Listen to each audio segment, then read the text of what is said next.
محصور او محیز به په یو ځای کې نه ګڼو چې دغلته دی هغلته نه دی، دا الفاظ غلط دي. الله رب ذوالجلال ته داسې به هم نه وایي په هر ځای کې دی.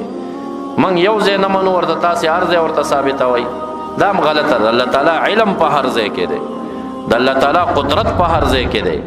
الله تعالی چرته دی او کوم ځای کې دی او څه کوي، د دغې سوچ نه موږ منع یو.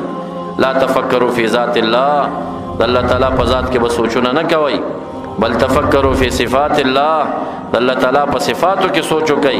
چې کم سړی د الله تعالی سره مینه کوي صفتونو کې سوچ وکئ، خلق کې سوچ وکئ، رزاقیت کې سوچ وکئ، تصرف او نظام کې سوچ وکئ، دا دنیا څنګه چلی، دا نظام څنګه روان دی، دې کې سوچ څومره چې سوچ کې دا تا ته اجر دی.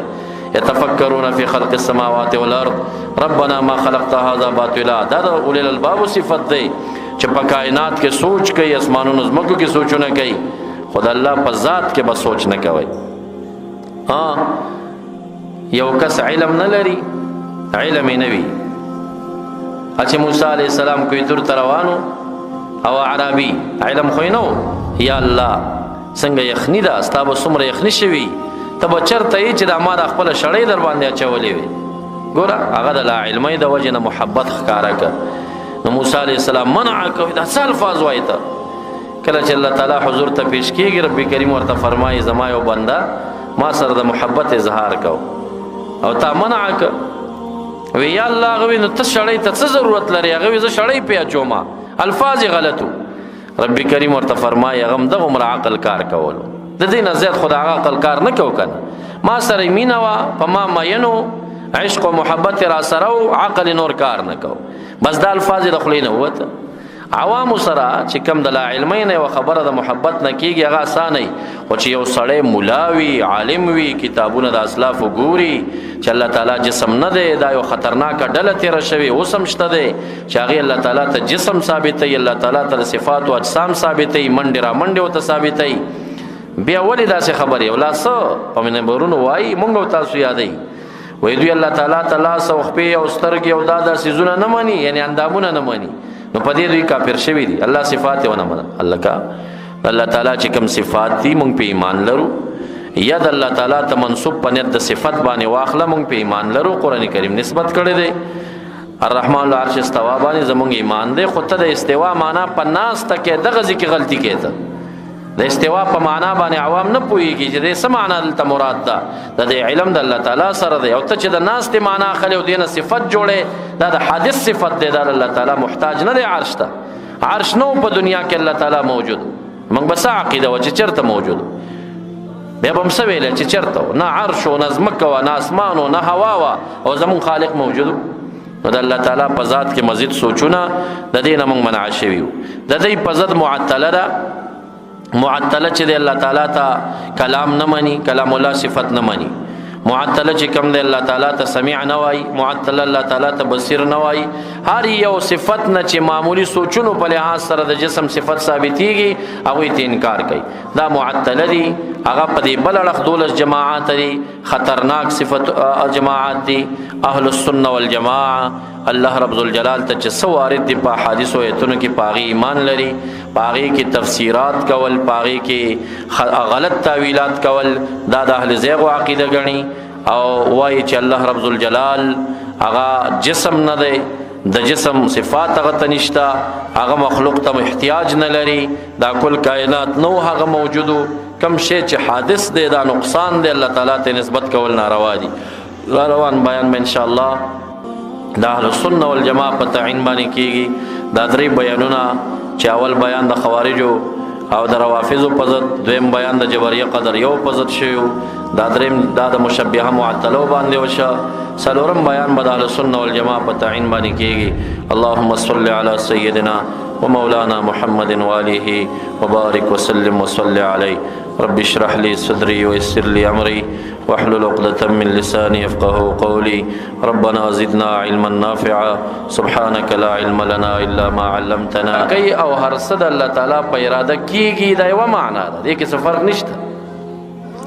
او دا خبره چې بنده ته به د کسب نسبت کوي، یعنی بنده کول او کېدل د کار دی، پیدا کول چې کوم دی دا د الله تعالی کار. الله یې پیدا کی، بنده یې وکي. نو بنده ته به د کولو د کېدلو د کسب نسبت کوئ خو د پیدا کولو به ورته نه کوئ. او دویم به دا نه جوړوي چې د الله تعالی خوښه نه وي او د الله تعالی اراده نه وي شوي نه شی نه پیدا کړی نو بنده به سم نشي کولی. دا زمونږ او ستاسو هغه خبره شوه چې یاره د الله او د بنده اراده یوه نه ده. داسې وایو که نه څه معنا ده؟ یعنې که د الله تعالی دې کار ته اراده نه وي شوي بنده یې وکړي خو کار ونه شي بیا. دا خو د ټولو عقیده ده چې الله رب ذوالجلال یو ځل هغه شی پیدا نه کړي اراده د پیدا کولو یې ونه کړي نو بنده څه شی وکړي؟ مثلا الله تعالی دا منځ نوی پیدا کړی تا به څنګه منځ کولی؟ الله تعالی زنا نوی پیدا کړی نو څنګه به خلکو زنا کولی؟ نو پیدا کول خود الله تعالی صفت دی د مخلوق نه دی.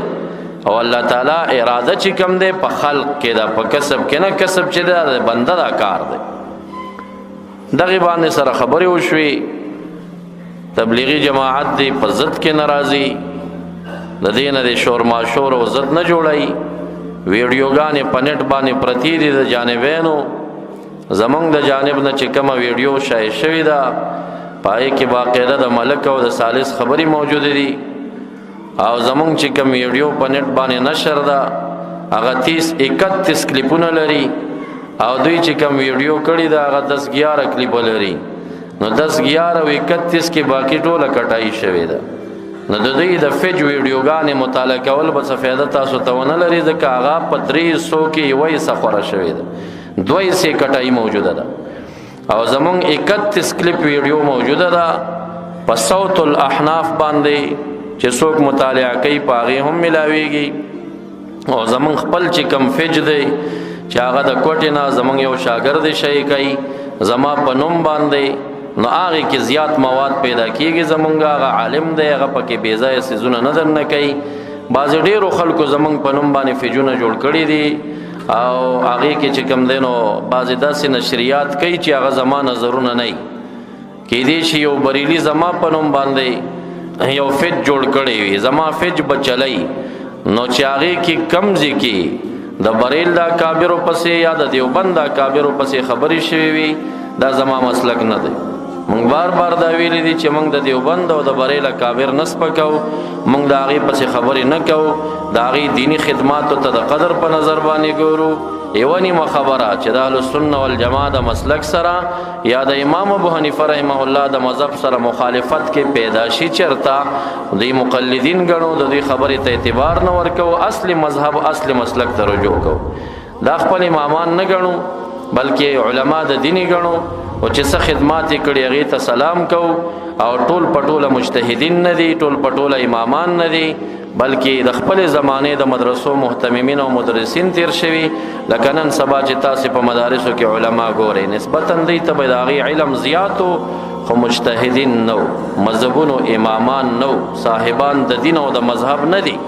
زمونږ دغه مسلک که زمونږ په نوم باندې څوک فج چلی په هغې کې د دیوبند د اکابرو سپکاوی موجود وي به زما خبرې نه وي هغه د سیفیانو ته نه منسوبوي. مونږ ته زمونږ مشرانو دا تعلیمات نه دي راکړي چې مونږ د چا کابرو پسې سپکې ووایو او باقاعده چې کم زمونږ تلامیذ دی محضر ته تلل په دغه شپه باندې ما دا تعلیمات ورکړي دي چې د چا مشر ته به سپک نه وایي. اکابرین دیوبند پسې به خبرې نه کوئ هغې د خپل زمانې دینی خدمات کړي دي. تاسو په دې خپل دا چې کم جماعت سره مقابله ده د سره مو کار دی لا اقل د تبلیغی جماعت د مشرانو کتابونه ورته پیش کړئ او